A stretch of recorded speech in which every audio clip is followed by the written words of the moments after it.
life-changing, and you'll make friendships and form bonds that will last a lifetime with it. So it's worth the effort. And I must admit, my favourite bit is the training. I love the training, and I'm jealous that Cassie's going out at 4 in the morning to train because it's fun. It really is fun. So I hope you enjoy it. That was, yeah. I think you get everybody giving you those stories. I was incredibly unfit when there's one of my friends at my other school. He said, "Can you come and help me with this?" And my first training session was up Mount Nimble, and I thought, "I'm not doing that again. That's crazy." And then my friend wasn't very well, so I helped again, and I started really, really enjoying it. It takes a few, and it got me from somebody who's incredibly unfit, just working too hard, to actually somebody who could run up and down those hills. And then I think it was similar for you, wasn't it? Oh, I was so unfit. I was literally carrying an extra 15 kilos, and I was doing nothing, and then getting up those hills. Man, if you found those hills hard the first time, I feel your pain. But like you just say, it's mental. It's a mental fitness, and to know that you can get up a hill without stopping once. Because if you've done it once, you ain't not going to stop again. You're going to just keep on going. You've got it in your head. I've done it. I don't have to stop. I can do it. And it's that mental fitness that will get you through to the very end. To think, I can do it. And just being stubborn in your head, and I know that each one of you has that stubbornness, that has given you the commitment to do this. Because you're not going to commit to this without having a stubborn attitude in, I can do this. And if you can just get up that first hill without stopping, you're not going to stop next time. Just go it, just do it. You're just going to keep going. Send it. You're just going to send. Yeah. Put full send on it. Okay. Yeah. Sorry, you go. That's all right. Maybe we're not talking about this yet, but what about fundraising? Yeah, fundraising we are talking about. Thank you for reminding me. I've got my list, I was running around and forgot to do that bit. So, fundraising is, and this is one, put it entirely on the students.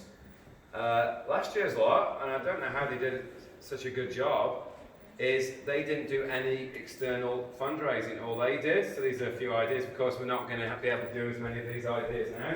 This is up to your son and daughter. And what they did last year is they put it on social media and they raised all their money very easily. Previous years we've really struggled to raise money. And I will every year apply for a buddy's barbecue. We won't always get in there. Last year we didn't because the 3 other Km2 teams applied, so they just drew it out of a hat. So they can't rely on that, but we earned all our money. Please don't just go for the minimum. You can easily raise, so between you as a team, you try and raise about $600, you can raise more than that. So they raised $650 easily in each team. Other times we've done sponsorship. I admit I'm very strict about that, and the school's very strict about that. To give you an idea, last year the Star Casino wanted to sponsor us now. Okay, there's going to be certain things that we'll just go no to.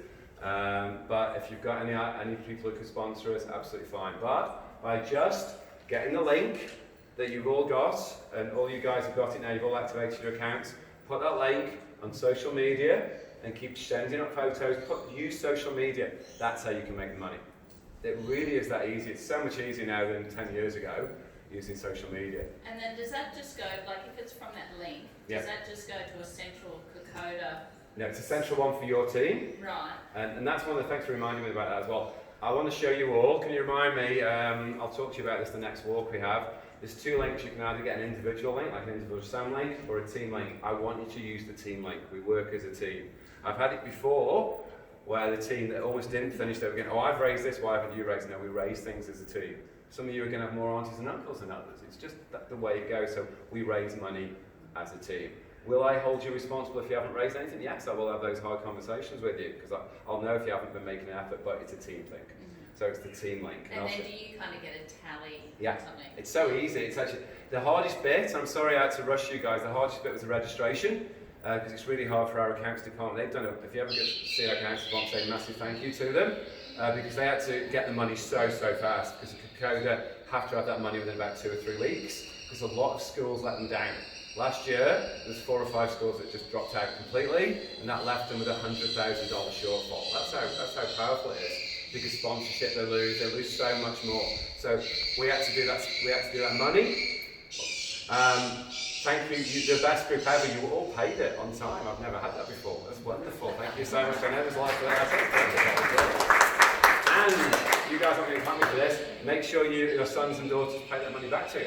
Unless you want to make that as a donation, that's your choice. So yeah, the fundraising is really good. You can see a tally, and you can all see that tally as well.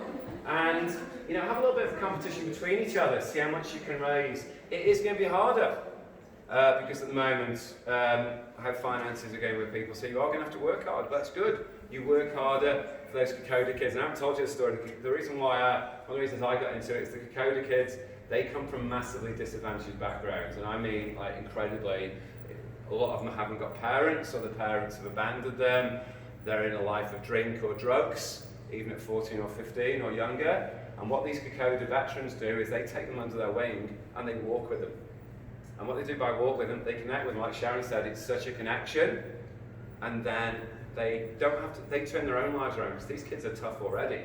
They're just getting that toughness of living life and toughing it through 96 kilometres. They do that 96, they then actually do the proper Km2 trial. And a lot of these kids absolutely turn their lives around because they turn their own lives around, because they realise that they are tough and they are winners. So that's what you do it for. So if you're finding it hard, just imagine walking when you haven't got the equipment. We talked about socks before. I've seen some of those Km2 kids with nothing when they turn up. We've actually donated stuff and they still do the 96. It's amazing how they do. They are tough. And that's what we do it for. So it's going to be a struggle to get the money together, but start early and keep putting updates. Look, I've done another. Send a picture. You're looking absolutely exhausted to everybody. Say, come on, please sponsor me. All right? Okay. Any more questions? Keep those questions. I keep forgetting to go through different things on the slides. So more questions you ask. It's a charity which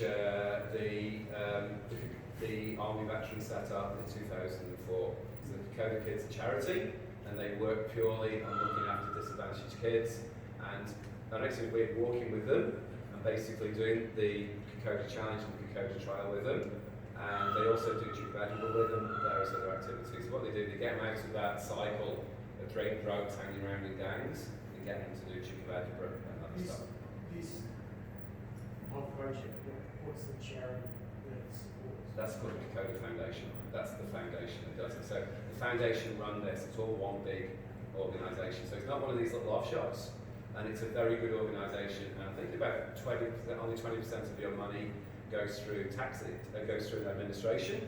And if you check, you'll see things like, I'm not judging anybody, but some big charities, they can have like 35% money go. This is only a very small percentage. It's not perfect, and It's a lot completely of money unfair. goes into the actual running of the Km2 challenge, so they have to obviously pay police and the likes for road closures and The amount that goes into it, the fire support it, the police support it, it's incredible. and there's volunteers throughout, so each of the different checkpoints is run by volunteers, so all of that's totally voluntary. It was nice to hear, actually. I was talking to some of the parents that were on the sidelines supporting. It was really nice to hear some of the stories that about some young people that were supporting some of these disadvantaged young people, and to hear the difference that it made in these young people's lives just during their training for the Km2 challenge. So they said that they built, apart from the fact their self-esteem had, increased and grown, and their bonds, friendships had been built. So it's just a great organisation. So it's really good. And it's amazing, and that they run. And I probably could kick myself a few years ago. Sometimes I'd get a little bit grumpy when the accounts weren't turned around. Everything's done completely on a shoestring, so that most of the money goes. So a lot of people are doing this as a second job, so they're accountants, but they're doing this as a second job to help them for free. So give them a big hug, hopefully. Not or a high five like that. But yeah, go like that. But again, something might change your lives. A lot of my friends in my other school now actually volunteer to be on those checkpoints just to help out. It's amazing. It really is. It's completely amazing. Okay. Any questions for you guys this side? It's a quiet side. So anything else? Because what happens every time you'll get on and go, I forgot to tell you about that. Apart from the official training that Yeah. they do with you, you also recommend that you take kilometres or 15 kilometres during the week. Depends on your fitness, and you'll know that. So, and this sounds harsh, but I was that slowest person. If you're the slowest person, I'll start working with you to just put in an extra bit of training, and that's it. But if you're the fastest person, some people just got that natural fitness. And Kath Bad was talking about muscle memory. If you notice me, I almost run up that hill now. I don't even use my poles because my muscles know what to do, and that's what we're doing. So and never take this personally, guys. So if I do sometimes call you and say, can we have a chat that your son, daughter, we need to be a little bit extra trained, that's to help them. And I'll even get, so you can come and do some training with them. It'd be really good for you if you have time. So just doing those hills a couple more times, that's what I did. I could have given up, but I did Mount Nimble 3 times to everybody's 1. So I got my fitness up because I had to. I had no choice else I wanted to finish it. When I first volunteered to do it, my wife and my family looked at me like I was a madhead because I didn't have the fitness to do it. No way. But by practicing. So, like, your son's got a natural fitness. You know, he could probably do it in his old shoes, but that's just the way. But we've got to be careful to make sure he eats properly. Yeah, and that's a big one. So so everybody has their Achilles heel, and this is the big one that please we remind us about this. We need to look at electrolytes, and everybody has a very unique way of having electrolytes. My body is very strange. I've tried all the healthy ways of getting electrolytes into my body, but I like Powerade. I don't know why. I wish I didn't. It's horrible stuff, but my body really likes it. If I try and have the healthy gels, I want to be sick. But so you've got to try different electrolyte tablets, because when we start doing 30 plus, you'll need to get those electrolytes back in your body. My body's different than your body, different than your body, different than your body. It's a very unique thing. Whatever you're going to use, train with it. So while you're on training, experiment. I found I use peanut butter sandwiches, bananas, and Powerade. That's all I ate for the whole 96 days. But that's what my body was used to. And it loves it, doesn't it? It eats that, yeah. Yes. But that's what I wanted. Whereas other people going through all the expensive stuff, and you don't need expensive stuff. Coconut water is incredible if you like it. If you like it. Oh, yes. And what we do as well, we'll be experimenting. You'll see somebody else who says, oh, yum, that looks nice for next week. So over the next few weeks, we're practicing, and we're then getting to, like Sharon said, something that we get used to. And I just feed on the same thing. I was having Powerade, Nutella, and nuts. That was it. And my body, because my body was used to that. We haven't had the funny experience yet, which is not funny, it's normally a poor teacher this happens to. Up and go. People have up and go, throw up at the top of a hill. Your body's incredible. I don't know how the biology works, you probably know more than me, and it just throws up the up and go. It's incredible. You go away. If you eat the KFC, one poor kid was walking along, he had a KFC, he was not a well boy. He had to go to the toilet, he's not going to have KFC the night before again. Something's going to sit on your stomach, and that's really important. Have a plan before we do it. Don't eat in a big meal the night before. A lot of them talk about carb loading. I call it about healthy carbs about a week before, just to get energy of nice, healthy things for your body. You know your kids more than anybody else. Don't go out there having vegan for this weekend. Do what is good for you. I'd hold off on the protein. Proteins, are too heavy. It's too hard to break down. Simple stuff like we were talking about, really easy. I just wanted to say something. So I did it a couple of years ago, and one of the training walks that we did, so you get this can, it's called skin sleep, I think it's called, and you can spray on your feet to prevent blisters, but I tried it, and my feet was fully white, so yeah, it is good product, but it's like, just try it, because I know a guy, he did it, and he just sprayed his own foot with that, and he just wore that with no socks with shoes, so. And the people who do it in 11 and a half hours, one of those uses that, but again, they've practiced with it. Again, Cassie's practiced with the toe socks, it's all practice. Probably if I sprayed on me, my feet would be bright red enough to go to hospital, no, my feet. You've got to experiment. Like early on, and probably over the next 4 or 5 weeks, that's the experimental time. Do not do it with something you haven't tried. It's probably not as necessary. Never, ever. Yeah. And certain things your body will just absolutely love. Okay? I don't think Promise on for now. Any more questions? Yeah, I was just going to say, for the night walk, do you really fancy having a head torch on your forehead?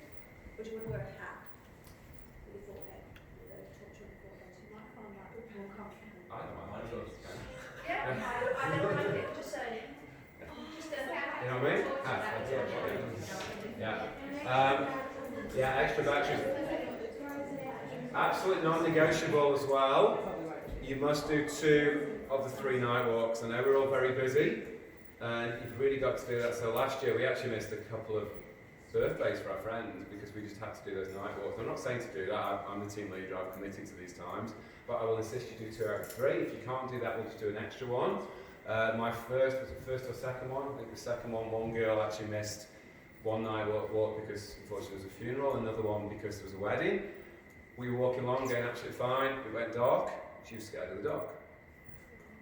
We took us 3 hours to move, probably about 3 kilometres to get to the next church. She couldn't finish. So we've got to cover absolutely every base because it's a really weird feeling because you walk in with a torch and the rocks look differently, everything looks different. You get used to it after about 2 hours. Again, it becomes second nature. Some of you won't like it, and what you need to do is during the week you need to go out in the dark with it on and just really, really practice. You get so used to having that torch on. I absolutely love it now, so I can even do jobs in the dark now because you just get, it's lit up and you just get so used to it. Because imagine, how long is it going to be dark for our 96? It's something you've really got to ask yourself. I think it's going to be the middle of winter. What time is it going to go dark? 4, about 4, because you're going to be in the valley. It's normally the valley. What time is it going to go light? 7. Yeah, which is going to be great. It's going to be dark for a long time. That's why we need to be really tough. Yeah? If you guys walk fast, you can escape that. Okay. It's like half of it, isn't it? If you have any more questions, if you would like to set up a messenger, I'm here to help you. I'm not an expert by any means. Just because I've done it a few times, I've just done it my way for my body. You guys are going to get yourselves up to be experts for you. I've had some great chats with the kids and they've been telling me, oh, can I do it because this happened to me? Whatever's happened to you has made you into a really strong person. It doesn't matter if you're not the fittest person. If you're a person who is a little bit scared of the dark, that's going to make you stronger. You just need to be very honest with yourself and work with me and work through that. And you'll absolutely love it. Okay. Thanks so much for your time. If you want to have a chat with me afterwards, well, I'm happy. All right. God bless. Thanks for all your help. I appreciate it.